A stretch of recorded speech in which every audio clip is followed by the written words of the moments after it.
Tak ještě jednou moc děkuji a budu se těšit, že se mi ozvete. Vaše nabídka je zajímavá, takže určitě. Naschledanou. Naschle. Naschle. Musím tě varovat. Hana nevidí moc ráda, když si ji někdo hrabe ve věcech. Tak. A nikdo nic nepozná.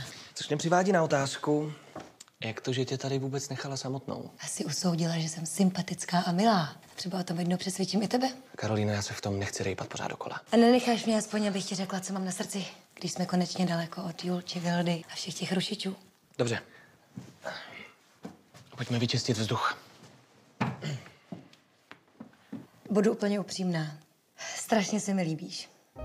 Nejenom vzhledově, ale prostě celkově. Já jsem si myslela, že to je nějaký chvilkový pobláznění, ale čím díl jsem vedle tebe, tím víc chci být s tebou. Je to moc trapný? Ne, není. Jenže asi těžko budu bojovat s tím, co je mezi tebou a Týnou. Já vím, že vlastně nemám šanci, ale prostě to nějak nedokážu vzdát. Protože co kdyby? Týna si myslí, že spolu spíme. No my jsme se o tobě bavili a potom mě viděla vycházet z tvýho pokoje. A já neměla sílu jí říct pravdu.